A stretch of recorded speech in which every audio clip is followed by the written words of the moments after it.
Hi everyone, welcome to my channel. My name is Yitz Epstein. I am a narcissistic abuse life coach, and today I'm going to be discussing the dangers of religion. Religion has many great benefits, both relationally, spiritually, emotionally, and socially.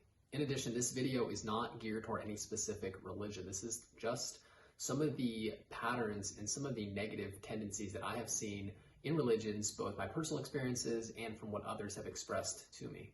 First, religion usually has strong beliefs. There's usually a strong belief system, and whenever that's the case, there's usually an enemy that has any beliefs that are opposing to the beliefs that a religious group has. When this is the case, there's usually strong ego defenses that see other beliefs and people who don't agree with those specific belief systems as evil, as the enemy, and something or someone or people that need to be destroyed. Because of these very strong belief systems, it makes it very difficult to grow, to expand, and creates a very spiritually suffocating experience. Next, most religions prohibit self-expression. People are subtly or not so subtly sent messages that being yourself and expressing yourself is not okay.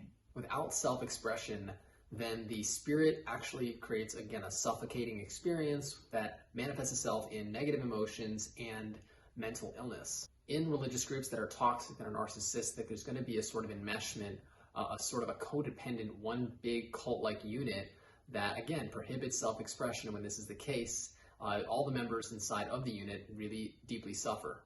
This essentially is much like a narcissistic family. The similarities are really striking.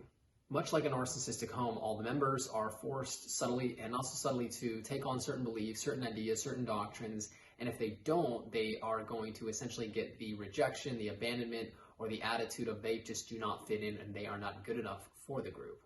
Because many religious groups offer a sort of protection from the existential crisis of abandonment, oftentimes they're being sold, the victims or the members of the religion are being sold things like if they do certain things, they'll be saved from heaven or from hell. But in reality, what's happening is that they are bullied subtly to take on certain ideas and certain beliefs and ultimately become one with this codependent, narcissistic religious group.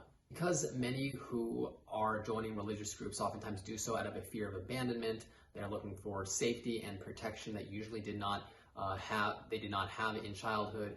What oftentimes is they will sort of give away their freedoms and give away their individuality and really sell themselves to the group, which promises salvation and ultimately protection from this existential fear of abandonment or rejection. In addition, many religions nowadays are really set up perfectly for narcissistic abusers to exploit. Charismatic, well-spoken, usually attractive, and very articulate leaders are able to manipulate the group. They're able to tap into the value system and really pull people in the direction that they desire. They're able to control relationships, control people, and ultimately speaking, the people who are in the group are manipulated essentially like a narcissistic abuse victim. In addition, religion is really set up perfectly for a narcissistic abuser to exploit. Spiritual religious narcissists are able to tap into the value system of the group and push, pull, and manipulate people, manipulate relationships, really power tripping, you're getting a massive narcissistic supply off of the followers. Nowadays, it seems like most religions are really set up like a cult where all the members are worshiping the leader who is supposed to be a representative of a god, but oftentimes is manipulating, is faking it, and is using all the individuals in the group for himself for personal gain. The leader is usually somebody who refuses to be questioned. Anybody who wants to question the judgment of the leader is going to be seen as insubordinate, creating a very dangerous manipulation and control over the victims. These leaders operate out of a shame and fear-based mindset, often terrifying victims and controlling them, their every move, using them for narcissistic supply. Furthermore, many religious groups offer a sort of messiah-like savior to people who are looking for purpose, again, a sort of an existential need to find meaning in one's reality. By love bombing victims with the promise of salvation, what they do is they manipulate victims to give over their assets and essentially give over their life force energy to the group, furthering the agenda, really oftentimes losing themselves to the group. Next, while information and the doctrines of the religious group may be very true, ethical, and healthy, The people who run it, oftentimes religious and spiritual narcissists, are able to use spiritualization, which is essentially using spiritual jargon and manipulating teachings in order to get a certain agenda met. This creates a very confusing experience for victims who are looking up to this person, trusting them, putting their soul in their hands, and not realizing that whoever is leading is actually, again, using the victims for a supply and manipulating whatever belief system is within this group.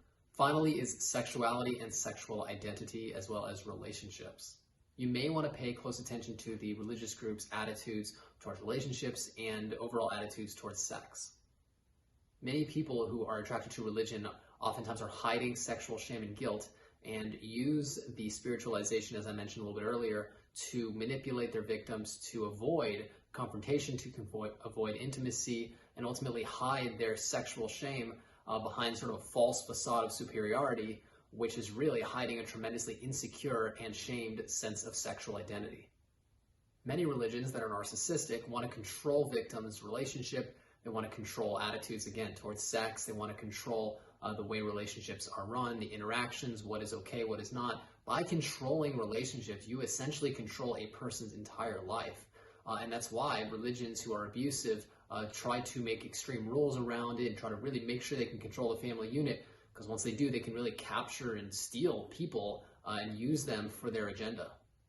Religion has a way of setting up the ability for narcissists to exploit, and really in the worst way. Many of them use God to exploit their victims and create such a tormenting experience for victims who are then traumatized because they simply have destroyed the avenue of connection towards source and towards God. And therefore, in order to heal, it's important to heal your relationship with God and understand that people can exploit God, and the relationship you have until now was with a person who distorted that idea for personal gain.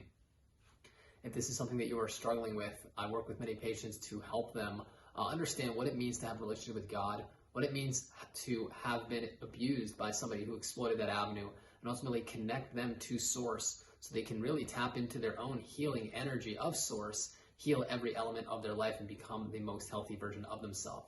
If this is something that you are struggling with, if you have been a victim of abuse from a covert religious spiritual narcissist, please allow me to help you heal and become healthy. I'm going to leave my contact information below. Please do feel free to reach out for a free 15-minute consultation. Please feel free to subscribe to my channel for updates on content that I post. Feel free to like and share this video with anyone who you feel might benefit from it. I want to thank you guys for watching this video, and until next time, all the best.